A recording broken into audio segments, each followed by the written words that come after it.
우리가 잘 알다시피 6.25 전쟁은 16개국의 유엔군이 함께 참전을 했습니다. 그 가운데 전사자가 3만 7천 명이 됩니다. 심각한 부상을 입은 부상자는 10만 명이 넘고요. 실종된 사람은 9,700명이 됩니다. 우리는 이런 얘기를 들을 때마다 전사자가 3만 명이 넘는데 라고 생각하지만 그 3만 명은 가족을 잃은 그 한 사람 한 사람들의 슬픔이 보인 그 숫자라는 것을 우리는 결코 간과해서는 안 된다는 거죠. 우리야 우리나라를 위해서 싸우고 우리나라를 위해 피 흘렸다라고 하지만 이들은 아마 전쟁에 참여하기 전까지 우리나라에 대해서 알지도 못했던 이들도 있었을 것입니다. 그들이 이곳에 와서 피를 흘렸고 피 흘린 분들뿐만이 아니라 그들의 가족들은 여전히 아직도 그들의 가족을 찾지 못한 상처를 입고 살아가고 있다는 사실들을 우린 다시 한번 보게 된다는 것이죠. 그러면서 분명히 우리는 깨달아야 한다는 것이죠. 지금 우리가 이 시기, 전쟁의 72년 지난 지금 이 시간을 기억하기를 바라고, 또 이 시간에 이렇게 모여 예배하고 있는 이 모든 것들은 거저 주어진 것이 아니었다는 얘기죠. 그들의 피 흘림이 없었다면 과연 지금 이 자리는 우리들에게 허락될 수 있었을까? 생각만 해도 굉장히 아찔한 상황이었다라는 얘기죠.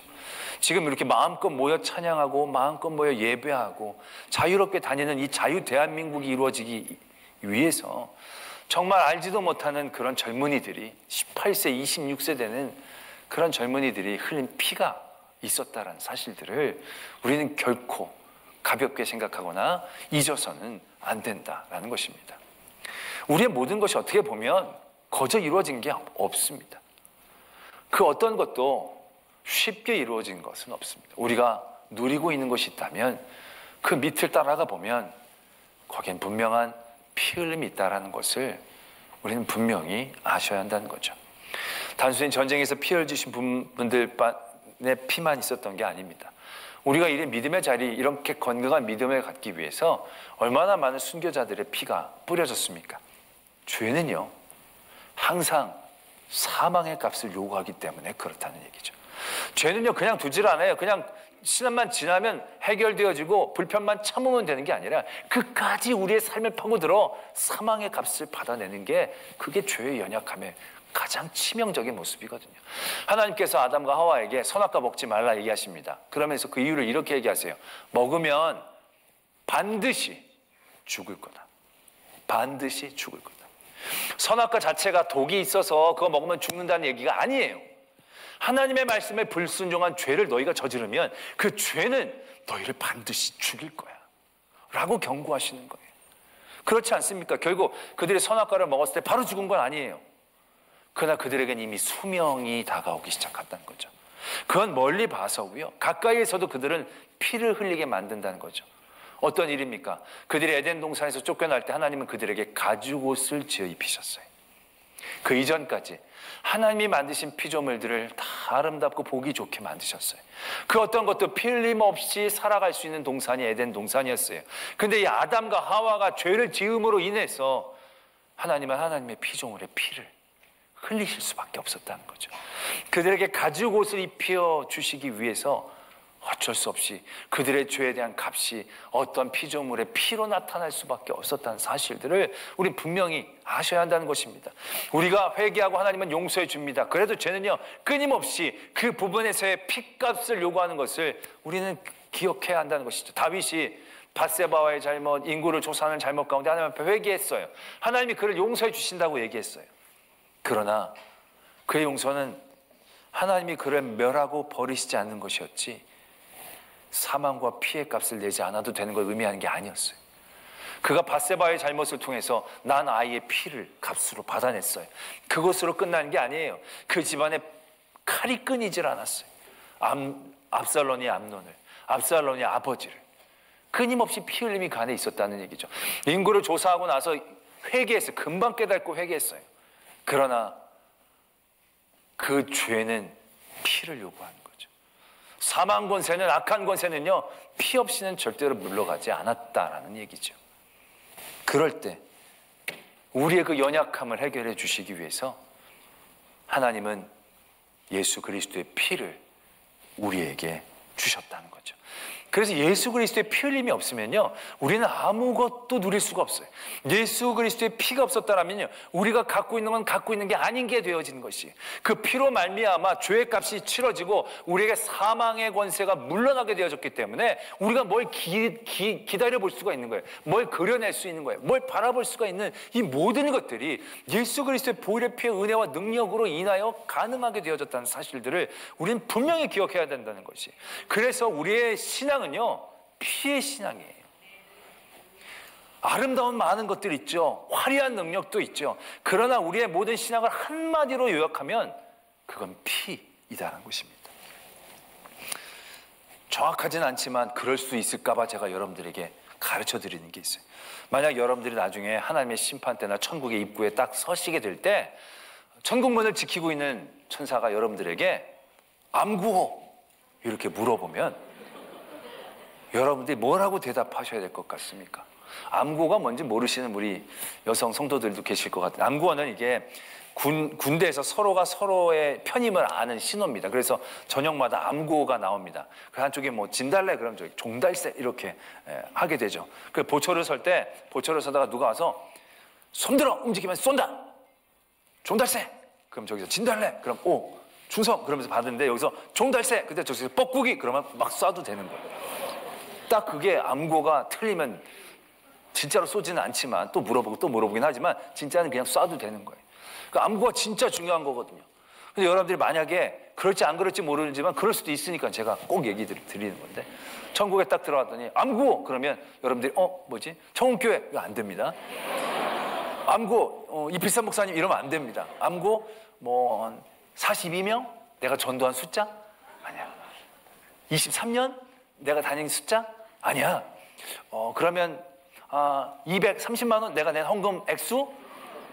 물론 그런 거 얘기하면 잘했네, 꽤 많이 했네, 칭찬은 받지만 통과할 수는 없다는 거죠.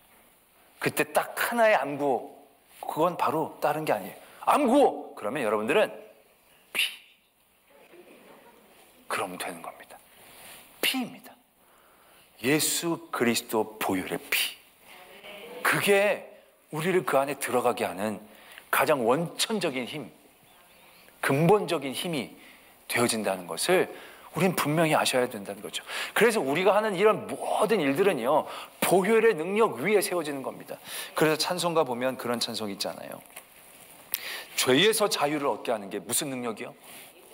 보혈의 능력이라는 거예요. 육체의 정욕을 이길 힘은 10명만 출석하셨나 봅니다.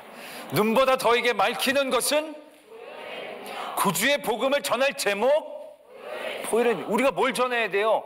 우리 교회 좋고 뭐 이런 게 아니래요. 우리가 전할 제목은 보혈의 능력인 거예요. 나를 위해 흐리신 예수 그리스도의 피, 그 피의 능력이라는 거예요. 시험을 이기고 승리하니 참 놀라운 능력이라는 거죠. 정결한 마음을 얻게 되는 게 그게 보혈의 놀라운 능력이라는 거예요. 부정한 모든 것을 밝히시는 거예요. 밝히지 못하는 것, 깨끗게 하지 못하는 것이 없는 능력은 다른 게 아니라는 거예요. 보혈의 능력이라는 거예요. 날마다 나에게 찬송을 주는 능력, 그것 또한 보혈의 능력이라는 거예요. 우리가 이 죄는요, 이 피밖에는 씻을 수 있는 게 다른 부족함은요 능력으로 채워질 수 있어요. 뭐 건강이 없으면 치유의 능력으로, 돈이 없으면 물질의 권능으로 다 채워질 수 있어요. 근데 이 죄의 연약함은요, 그걸로는 해결이 안 돼요. 죄가 원하는 건 아까 사망이라고 그랬잖아요. 근데 사망을 이길 수 있는 이 세상의 능력이 뭐가 있어요? 돈을 얼마나 주면 사망을 이겨낼 수 있습니까? 우리가 박사학위를 몇 개나 가지면 죽지 않을 수 있습니까? 우리가 얼마나 큰 집을 사면 죽지 않을 수 있습니까? 얼마나 높은 데 살면 죽지 않습니까? 얼마나 강력한 권력을 가지면 죽지 않습니까? 그 어떤 능력도요, 사망을 넘어설 수 있는 능력은 없다는 거예요. 사망의 값을 치러낼 수 있는 능력은 이 세상에 아무도 없다는 거예요. 하다못해 영화에서도요, 히어로들도요 다 죽어요. 죽지 않은 히어로들은 없어요. 그 유명한 그 어벤져스 보면 제일 강한 그 나쁜 빌런이 타노스잖아요. 아닌가요? 타노스죠. 기다니다 뭐 반응을 줘야 내가 얘기를 진행하죠. 그 사람은 이렇게 탁만 해도 반이나 죽잖아요. 근데 결국 그 사람도 죽었잖아요. 그 인물도 죽었어요. 아이언맨도 죽었죠? 다 죽어요. 다 죽어. 안 죽을 것 같은 사람도 다 죽어요. 히어로도 다 죽어요. 사망의 권세를 이겨내는 능력은 없다는 거죠. 그런데 예수 그리스도 보혈의 피, 이 피의 능력이 그것을 값주고 연약함을 도와줄 수 있는 놀라운 은혜이다라는 얘기죠. 예수 그리스도의 보혈의 피 값으로 우리가 이렇게 모든 것을 누리고 있다라는 사실에 대해서 우리는 더욱더 깊이 감사하고 그 은혜에 대해서 깊이 집중해야 우리가 온전하고 건강한 믿음의 사람이 될 수 있다라는 얘기죠. 그런데 우리가 그럴 때 좀 아쉬운 부분이 있어요. 왜 하필 피일까? 근데 오늘 말씀에서도 보면요, 이렇게 말씀이 적고 있어요. 그의 은혜의 풍성함에 따라 그의 피로 말미암아. 가장 풍성한 은혜를 우리에게 주시는 건데 그게 피라는 거예요.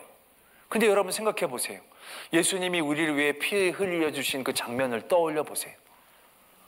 거기에 풍성함이 있습니까? 뭔가 풍성하게 흘러 넘치는 어떤 하나님의 놀라우고 압도적인 능력의 자리가 아니었다는 거예요. 어떻게 보면 가장 처절하고 가장 불쌍하고 가장 빈약해 보이는 그 자리였다는 거예요. 그런데 그 자리가 가장 은혜가 풍성한 자리였다는 얘기죠. 그 뒤로도 말씀해 보면 이는 그가 모든 지혜와 총명을 우리에게 넘치게 하셨다는 거예요. 그 피 흘림의 자리가 가장 지혜와 총명한 자리였다는 얘기예요. 근데 그 십자가의 자리가 어떻습니까? 유대인들이 보기엔 부끄럽고 이방인이 보기에는 어리석은 자리라는 거죠. 좋은 게 하나도 없다는 거예요. 그런데 왜 하나님은 그 피 흘림에 가장 풍성한 은혜와 지혜와 총명이 있다라고 말씀하고 계시는가? 왜 우리의 죄의 문제를 해결해 주실 때 피가 사용되어지는 건 아니지만 그 피뿌림도 보다 더 멋있고 힘있고 아름답게 해 주실 수도 있었을 터인데 가장 우리의 연약하고 가장 처참한 그 자리를 해결해 주시기 위해 왜 예수님은 가장 연약해 보이고 가장 미련한 보이는 그 모습으로 우리를 도와주셨을까? 라는 생각들을 우리가 해보게 된다는 거죠. 동화 중에 진홍 가슴새라는 동화가 있습니다. 이 동화를 쓴 분은 스웨덴 셀마라는 작가인데요. 이 작가는 여성 최초로 노벨 문학상을 타신 분이에요. 그 스웨덴 집회에도 이분의 얼굴이 있다고 하더라고요. 근데 그분의 이 진홍 가슴새라는 동화가 있는데 어떤 내용이냐면 하나님이 처음에 이제 천지를 창조를 쫙 하신 거예요. 다 해가지고 새도 만들고 그래서 막 예쁘게 색칠도 해주시고 막 이런 거예요. 그러다가 맨 마지막에 작은 새 한 마리를 만드셨어요. 근데 그 새는 모든 그 깃털이 잿빛이었어요. 그리고 나서 새를 만드신 다음에 하나님이 그 새에게 이렇게 말씀하시는 거예요. 이제 너의 이름은 진홍 가슴새야 라고 얘기하신 거예요. 그래서 이 새는 내 이름이 진홍 가슴새구나. 그래서 자기가 무슨 진홍 깃털이 어디 있는 줄 알았어요. 그래서 날아다니면서 이렇게 물에 비친 자신의 모습을 봤더니 완전히 잿빛인 거예요. 컬러가 없어요. 그래서 이게 뭐지? 왜 아무것도 없지? 그래서 무거운 마음을 가지고 하나님을 찾아갔대요. 하나님 앞에 떨리는 마음으로 하나님 제 이름이 진홍 가슴새인데 왜 진홍색이 하나도 없습니까? 이렇게 물어봤다는 거죠. 그럼 하나님 맞다 내가 실수했다 그러면서 이제 물감으로 진홍색을 딱 이제 그려주시면 이 진홍 가슴새가 되는 거니까. 근데 하나님이 너는 그냥 그대로 살아. 그게 너의 깃털이야. 그런데 네가 마음가짐으로 너의 깃털, 그 빨간 깃털을 가질 수 있게 될 거야. 이렇게 진행형으로 열어놓으셨다는 거죠. 넌 그냥 이게 맞는데 내가 이렇게 만들어 놓은 게 내 섭리고 계획인데 근데 네 마음가짐으로 너는 빨간 깃털을 가질 수 있을 거야. 그때부터 이 진홍 가슴새가요 빨간 깃털을 갖기 위해서 애를 씁니다. 빨간 꽃잎 밑에 늘 가서 있고요. 그 빨간 물이 들까 봐. 그리고 이것도 아닌가 보다 싶어가지고 아주 뜨거운 사랑을 하면 내가 빨개질까 그래서 막 사랑도 해보고 그러다 결국 그냥 잿빛인 채로 죽습니다. 그리고 그 아들 새도 그 얘기를 듣는 거죠. 네 마음가짐이 네 마음이 빨간 깃털을 갖게 해주고 우리의 이름 그대로 살게 해줄 거야. 그 아들도 막 노력을 했는데 바뀌질 않는 거예요. 그 아들 한참을 지내도 색깔이 바뀌지 않는 거예요. 그래서 이 진홍 가슴새들은요, 아, 이건 그냥 전설인갑다. 우리는 이름만 진홍 가슴새지 잿빛새인가 보다. 그러고 살게 되었다는 거죠. 그러던 어느 날이었습니다. 한 마리 진홍 가슴새가 막 날아가다가 너무 안타까운 모습을 보는 거예요. 뭐냐 하면 한 사람이 나무에 달려있는데 머리에 가시로 막 찔려 있는 거예요. 너무 고통스러운 모습을 보면서 너무 안타까운 거예요. 너무 안쓰러운 거예요. 저 사람의 고통을 내가 좀 덜어줄 수 있는 방법은 없을까? 그 사람의 주위를 맴돌다가 결심을 하고 그 사람의 머리에 앉았어요. 다른 못을 뽑아줄 수도 없어요. 이 새는 커봐야 15cm였어요. 그러니까 그가 해줄 수 있는 건 많지 않았어요. 그냥 그는 그의 머리에 박혀있는 자기가 뺄 수 있는 가장 작은 가시 하나를 부리로 쪼고 뽑았어요. 근데 그때 뽁 하면서 피 한 방울이 튀어서 이 새의 가슴에 묻은 거예요. 그러면서 그 고난 가운데 계신 사람이 새를 보면서 이렇게 얘기했다는 거예요. 너희 조상이 세상 첫날부터 그토록 구하려고 애쓴 것을 얻게 되었구나. 내가 당하는 고통을 안타깝게 여기는 그 마음으로 말이다. 그 사람이 이렇게 새를 보면서 얘기했다는 거죠. 그리고 그 사람은 그냥 돌아가셨다는 거예요. 엄마 새가 돌아왔어요. 애들이 깜짝 놀란 거예요. 엄마, 가슴에 뭐가 묻었어. 내가 어떤 분을 도와드렸는데 그 피가 묻었어. 이거 금방 가서 씻으면 되겠다. 그러면서 냇가에 가서 씻으려고 그랬더니 씻겨지지가 않는 거예요. 그러면서 예쁜 빨간 깃털로 남은 거예요. 더 놀라운 건 그때부터 그 모든 자자손손 진홍 가슴새의 가슴이 빨개졌다라는 동화입니다. 동화죠. 그런데 이 작가가 참으로 깊은 영적인 깨달음 가운데 이 동화를 썼다라는 생각들을 하게 된다는 거죠. 하나님이 진홍 가슴새가 빨개지는 걸 얼마나 원했는지 아셨겠죠. 하나님이 빨간색으로 칠해주시면 가장 간단하게 끝날 수 있었을 거예요. 그러나 그들은 그러면 그런 빨간색의 귀하고 아름다움을 제대로 누리지 못했을 거예요. 애쓰고 힘썼어요. 그러나 자기의 힘으로 되는 건 아니었어요. 그러나 그가 고통당하는 한 사람의 안타까운 마음을 함께 나누고자 할 때 그 작은 피가, 그분은 예수님이시겠죠. 예수님이 능력으로 빨개져라 하면 빨개질 수도 있었겠죠. 그런데 예수님은 그 새의 가슴을 빨갛게 해주는 걸 능력으로 빨갛게 해드린 게 아니라는 거죠. 자기의 가장 연약한 자신의 피 흘림으로 그 새를 빨갛게 해줬다는 거죠. 진홍 가슴새는요, 전설새가 아니라 진짜 있는 새예요. 여기가 빨간 그런 새예요. 진짜로. 그 색깔이요 진짜 예뻐요. 사진으로 봤더니. 물론 동화지만 우리는 이 동화 작가의 신앙 고백을 보게 된다는 거죠. 우리는 우리의 연약함이 예수 그리스도의 연약함으로 채워지는 걸 그렇게 기뻐하지 않을 수 있어요. 그러나 그런 연약함으로 가장 강력한 은혜와 지혜로 우리의 연약함을 채우시고 해결해 주신 그 예수님의 뜻이 무엇이겠느냐라는 얘기죠. 보면 그렇습니다. 복음이 전해지는 많은 자리에서요, 힘으로, 돈으로 전해졌던 시기도 있었어요. 그런데 그렇게 전해졌던 복음은요, 오래가지 못해 다 흐려집니다. 힘으로 복음을 전했던 곳은 그 힘이 무너질 때 복음도 다 같이 사라져요. 돈으로 전했던 복음은 그 돈의 권력이 떠나가면 복음의 힘도 사라져요. 그러나 이 땅은 어떻습니까? 우리나라가 전세적으로 유례를 찾아볼 수 없을 정도로 이 복음이 왕성한 큰 부흥의 역사를 맞이했던 이유는 무엇입니까? 다른 그 어떤 나라보다도 피 흘림이 많았거든요. 많은 그 피 흘림이 가장 연약한 자리에서 그 일들이 이루어졌거든요. 힘으로 전한 게 아니라 피로 전했거든요.